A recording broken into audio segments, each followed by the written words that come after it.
Our first speaker today, Michael Friedlander, is another Washington University faculty member who knew Compton, and he has been in this department since 1956. I think he came the same year I did.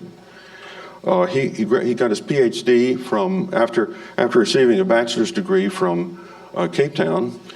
He received a PhD from Bristol University in England, working in cosmic ray physics.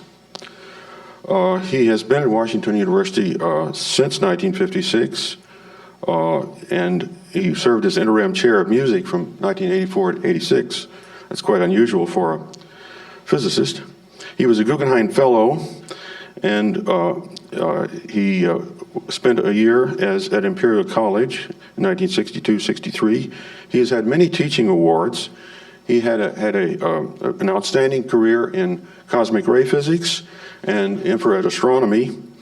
Michael is known for his popular books on cosmic rays, on science history, and on science versus pseudoscience. He will tell us about Compton as Chancellor.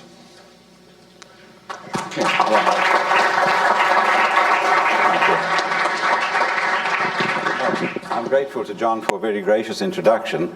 There are several points I want to pick up and then go a bit further.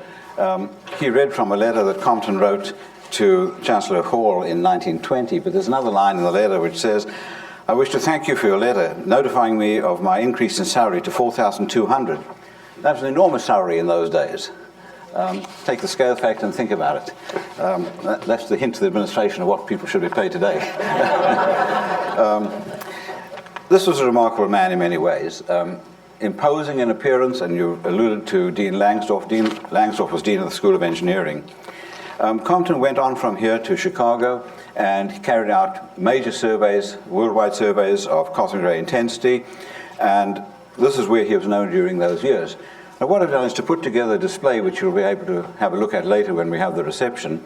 A photo of the department in 1923 with the identifications below, and also what is interesting is a copy of what we have in the archives, a page from Compton's notebook in which he sketches out the X-ray scattering experiment he proposed to do when he gets to Washington University. And this is on the boat coming back from his year at Cambridge. So it's a very pretty sketch and shows exactly what he wanted. He didn't know what he was going to find, of course. That's a different matter. Our diagram, two of the seminal papers, and then what was interesting also, from the collected Nobel Prize citations and recipients' responses, he shared the prize with C.T.R. Wilson.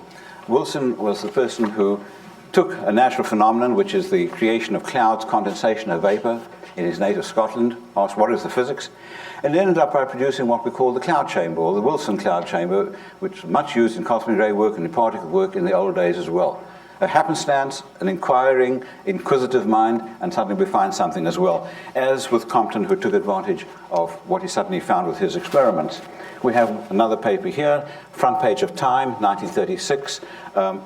There wasn't a place to display it, but just behind that, there's an advertisement for Pontiac, $615, 615 in 1936. So time marches on. In doing some preparation for this, I've looked, there are two histories of Washington U. One is by Ralph Morrow, who was professor of history and graduate dean. And Ralph refers to him, he says, there is remarkable agreement that Compton stands at the divide between the old Washington University and the new. And that's correct. Washington U, coming out of World War II, was not in very good shape. The 30s had been cruel financially. The faculty, apart from the medical school, often undistinguished. And what Compton did was to set about trying to do something. There was, as was mentioned this morning, a flood of students coming out of the armed forces. The GI Bill provided the financing for that. And so there was an increase, a tremendous increase in the number of students. And Compton realized one had to do something about the faculty. And he brought here a man who carried the title Dean of Faculties, which is loosely what we might call a provost today, Joyce Stearns. Stearns had been a student of Compton in Chicago, had gone to the University of Denver, and then Compton recruited him as basically sort of director of personnel for the metallurgical lab in Chicago that Compton ran during the war. Stearns was responsible for finding and recruiting people for the Met Lab, and then was brought here to find and recruit people for Washington U. And so the 6 remarkable chemists who were brought here were largely Stearns making. Compton has to be given credit for getting Stearns. Who did he get? He got Joe Kennedy, the discoverer of plutonium. 28-year-old brought in, I think, as chairman of the chemistry department. Art Wall, Dave Lipkin, Sam Weissman, Herb Potratz, and Lindsay Helmholtz. These were incidentally honored recently. The Chem department commissioned portraits of each of these, and they were unveiled in a very pretty ceremony some while ago. Sam Weissman is the only one of that group still alive. Another person who was recruited was Martin Kamen, discoverer of carbon-14. I want to come back to that. So they really went very strongly, very widely trying to find people, and Stearns knew the people at Los Alamos, at Oak Ridge, and they recruited them. In the physics department, Gene Feenberg was brought here, Henry Primakoff, George Pake, and Bob Sard, who started the cosmic ray work over here. There was allusion made to it this morning, but let me pick it up again. Feenberg and Primakoff had an office up on what was then called the 2nd floor, and we have Compton scattering and the Compton effect. They realized that the inverse would be of interest. The inverse Compton scattering, the inverse Compton effect as we call it today, in which instead of having a photon hit an electron, you have a charged particle striking a photon. Just a question of frame of reference, but it makes a difference. And there was certain arcane interest in it in those days. It's a major factor in modern cosmic ray physics. If you have interstellar traveling cosmic rays striking 3-degree background radiation, this wipes out the cosmic ray. It loses most of its energy. And Ken Greisen of Cornell was one of those who realized it, plus 2 Russian physicists. We now call it the GZK cutoff. If you have a high-energy cosmic ray coming from a distant galaxy, it won't reach the Earth. It'll collide and have its energy degraded long before reaching here. Nevertheless, protons, presumably, of about 10 to the 20 electron volts are detected on Earth. Isotropically, no particular point source as far as we know. And where do they come from? It's one of the central questions, which then comes back essentially to Compton in some ways.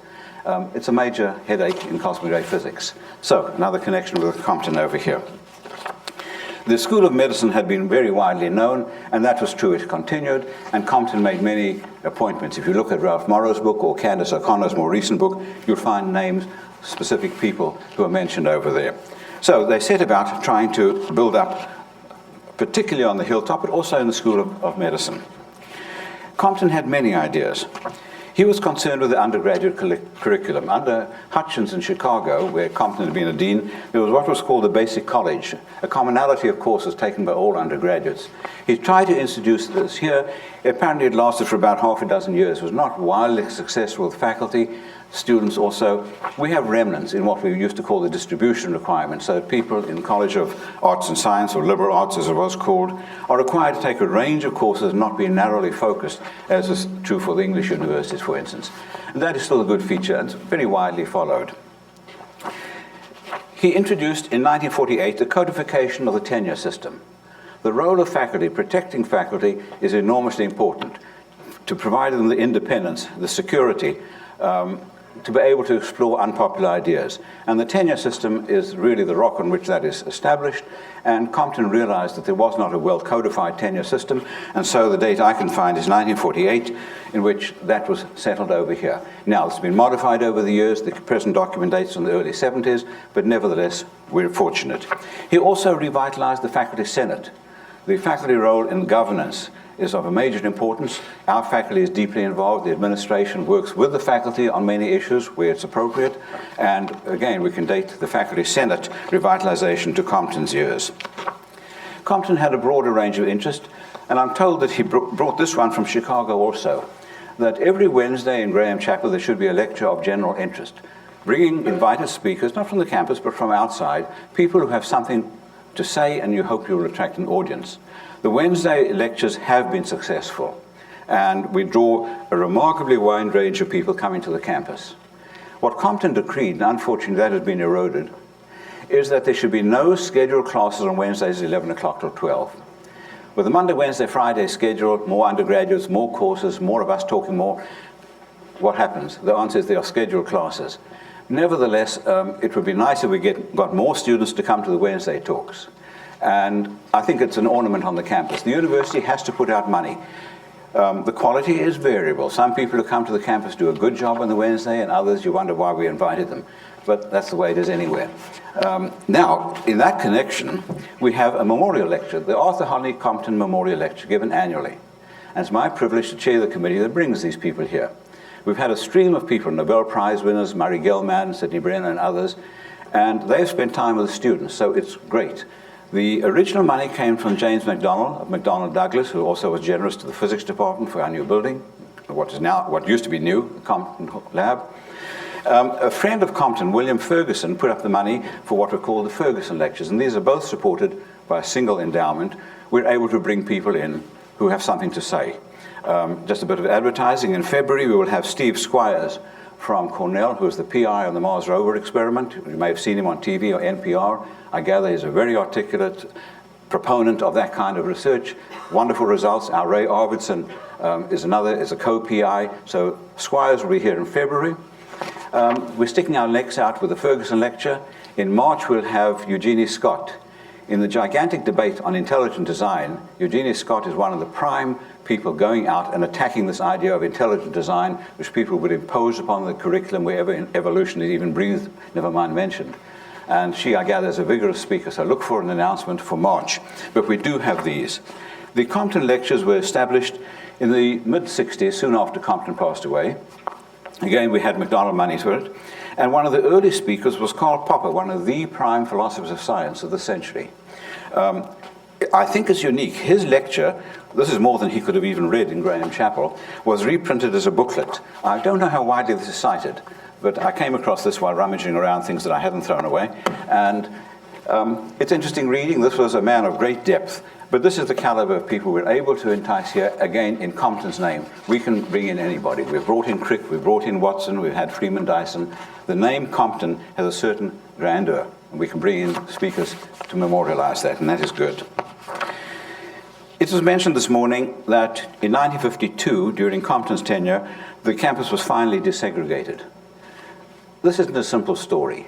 This is a sort of a border state in many ways, and the old traditions, we put it that way, lingered for a long time. And if you read the history in Ralph Morrow's book or in Candace O'Connor's book, you'll find that there were fits and starts. Not everything was welcomed. The faculty, I think, was a little bit hesitant. And the wonderful story told to me by Ram Kausik the other day illustrates some of the problems and the prejudices. Compton knew many, many scientists, including C.V. Raman, the great Indian scientist. And Raman came to visit Compton. Compton lived, Chancellor's residence was behind the music department, now Alumni House. And Raman tells a story of going to the front door and ringing the bell, and the door is opened by a servant who looks out and said, "My God, it's a black man." The prejudices were enormous. To desegregate this campus in 1952 took courage. It wasn't easy. And again, it's not just an overnight thing. One of the other things that I personally am deeply thankful to Compton for, he de-emphasized athletics. He had played football as an undergraduate at Worcester College, but he felt that big-time football, which we'd engaged in, was bad. And many of us feel that this can be corrupting. And he did away with it. He wanted strictly amateur football, no athletic scholarships. Again, there was faculty resistance to that, but he pushed ahead with it. The student newspaper complained. They said, "We can't cheer a cyclotron to victory." So, give me a C, give me a Y, give me a C. He was a man of many talents. He designed traffic bumps. And on the main road across here, they used to have it. And you have his calculation here. What acceleration factor vertically would the car experience at what speed over what gradient of bump? And there was a double bump. And it was very carefully constructed. So that, now these are the cars with the suspension system and spring constants of the late 1940s, 1950. If you hit the first bump too fast, you'd compress the springs. Given the spring constant, you would not decompress by the time you hit the second bump. You'd hit it hard. There was a resonance speed to go over it. And it was very cleverly done indeed. That has not been published as far as I know. Also in the lighter vein, one of the things that the Chancellor wears is a gold medallion. It's the medallion, this insignia of office here. It dignifies the office, and Compton was the person who is responsible for getting this done. The medallion was designed by people in the School of Fine Arts, as it was then called.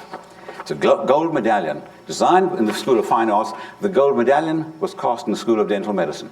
So, Two other things worth mentioning over here. There was brief mention this morning. I think it deserves more. Betty Compton was a major figure in Compton's life.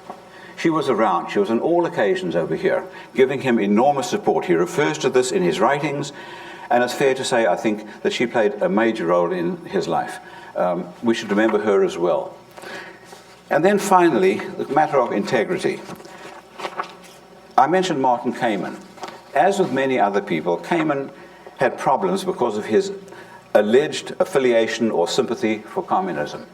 I just posted on the bulletin board today an obituary notice in the Times of a day or two ago of David Saxon, who was fired from the University of California for refusing to take a loyalty oath as part of the McCarthy and precursor years there.